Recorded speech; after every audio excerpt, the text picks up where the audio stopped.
Today's episode is short and sweet, but it just may be one of the most powerful shifts that you can make during this messy but also beautiful chapter that we call midlife. Let's talk about gratitude.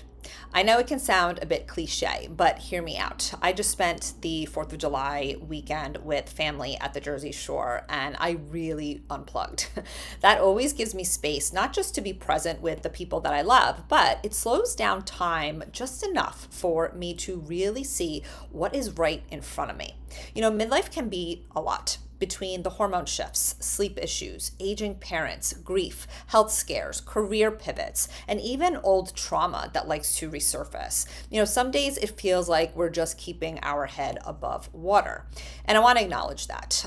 This season can feel really hard, but even in the hard, there is so much good.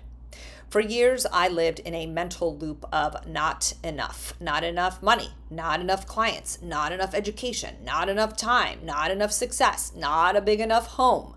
It was like this low grade dissatisfaction that followed me everywhere. And I know many of you may be feeling that too, especially in a world where social media constantly shows us what we don't have.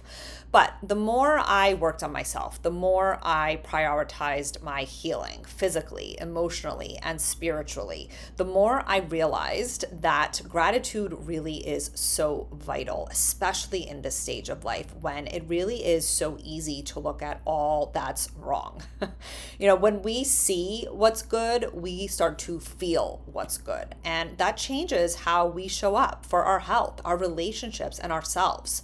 In a recent episode, I talked about overstimulation and overconsumption, how we're constantly fed noise, comparison, and this unspoken pressure to do more, have more, and be more. But at some point, we have to pause and ask ourselves, when is enough enough? Because truthfully, we're living in the easiest time to be alive. And I know that doesn't feel that way when you watch the news because there's so much going on. But if you're in the US especially, we have insane conveniences right at our fingertips. Things like same-day Amazon delivery, Uber or Lyft rides within minutes, food delivered to your doorstep without having to put on real pants, free education from podcasts like this one, YouTube, social media, books, access to health info that used to cost thousands now in our pockets. That's incredible in my opinion, but most days we don't even notice because we're too busy chasing the next thing or comparing our life to somebody else's filtered version of theirs. And yet, the things that matter most, in my opinion, are our health and our relationships. That's the gold. So today I want to invite you to the practice of gratitude. Not the I'm grateful for my coffee kind of gratitude list, although it's fine to be grateful for all those little things. I'm talking about the kind that brings you back to your breath, your body, the people that you love. Because happiness isn't out there in some future version of your life, even though we think it is, right? When we do XYZ, when we get XYZ, when we make a certain amount of money. It's actually something that we create now through our mindset, our choices, and who we choose to surround ourselves with. And here's the wild part. Gratitude actually rewires your brain. A landmark 2015 study by researchers at Indiana University used fMRI to scan people who did a simple gratitude letter writing exercise. Compared to a control group, those who wrote gratitude letters showed significantly greater and lasting neural sensitivity in the medial prefrontal cortex. That's the area linked to emotional regulation, decision making, and empathy. This was 3 months after the intervention ended. I'm going to link to that study in the show notes. This is neuroplasticity in action. I tell clients about this when they say how hard it is to change how they think, their habits, their mindset. We have so much more control than we have been led to believe. And I'm constantly reminding our clients of that. And I'm going to constantly remind you of that. The more we practice gratitude, the more our brain starts defaulting to positive thoughts. It doesn't erase hard emotions, but it does help us to recover faster, notice the good more easily, and feel more grounded. And this isn't about living in a bubble. It's really about looking at your life and being grateful for all that you have, when oftentimes we just focus on what we don't have. If you're struggling to navigate the overwhelming world of hormone replacement therapy, feel dismissed by doctors, and can't afford to spend thousands to get help, check out my brand new course, Perimenopause HRT Roadmap. This easy to understand self-guided course is designed to give you clarity, confidence, and knowledge to decide if HRT is right for you. No fancy health jargon that'll leave you confused, no black and white thinking that leaves you feeling alone and without options. With Perimenopause HRT Roadmap, you'll have a much better understanding of HRT, gain confidence to advocate for yourself, and feel your best in perimenopause and beyond. Get all the details in the show notes. So I want to give you a little summer challenge. 30 days of gratitude. You could start today or tomorrow, it really doesn't matter. But each morning or evening, whenever you have time, I want you to take 3 to 5 minutes to write down 3 things that you are grateful for. And you can use your notes app, you can use a journal, you can even voice note it to yourself if you prefer.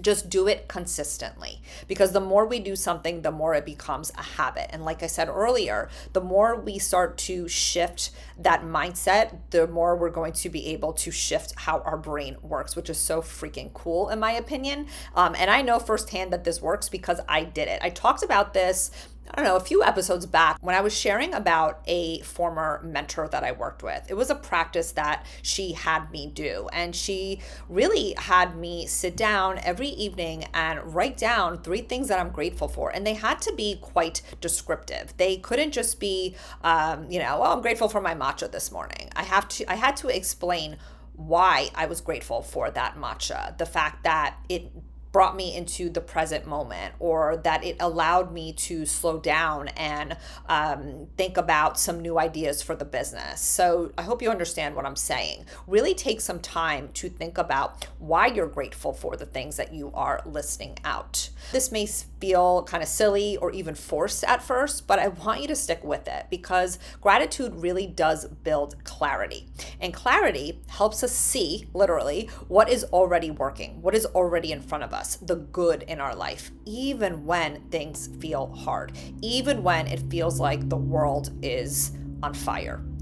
Summer is such a beautiful time to nurture your body, to nurture your mind. We have longer days, hopefully more sunshine where you are, maybe some beach or pool time.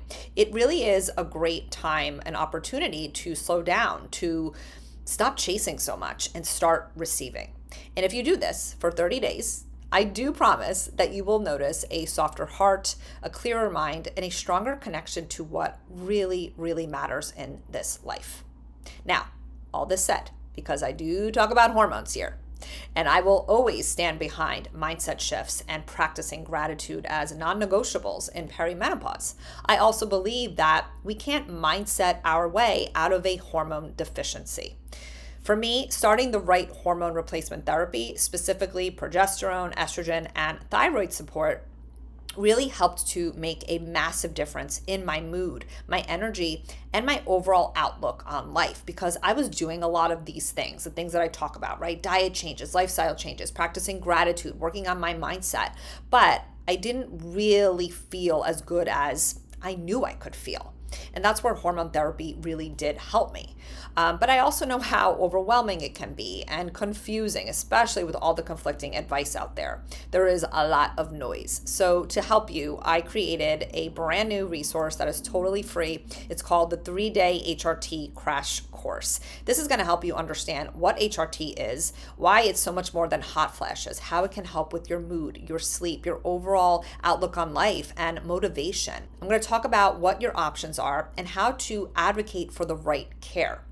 This is all going to be delivered via email, so you can read it at your own convenience. No need to log into any platforms or watch any lengthy videos. You can sign up for it at the link in the show notes. And if you want even more education and the opportunity to meet with me one-on-one, my Perimenopause HRT Roadmap course will go a bit deeper, and it's on sale this month. So that's all for today, my friend. I am grateful for you, for tuning in, for sharing my podcast, for doing the work, and for choosing to show up for yourself in midlife. If this episode resonated, please do share it with others. Leave a quick review. It really does help more women find this space and get the support that they need. I'll see you next week. The information provided is for educational and informational purposes only. I am not, nor do I act as a doctor or any other medical professional. I am not providing healthcare, medical services, or attempting to diagnose, treat, prevent, or cure any physical, mental, or emotional disease or condition. The information shared is not intended to be a substitute for the professional medical advice provided by your own medical or mental health provider.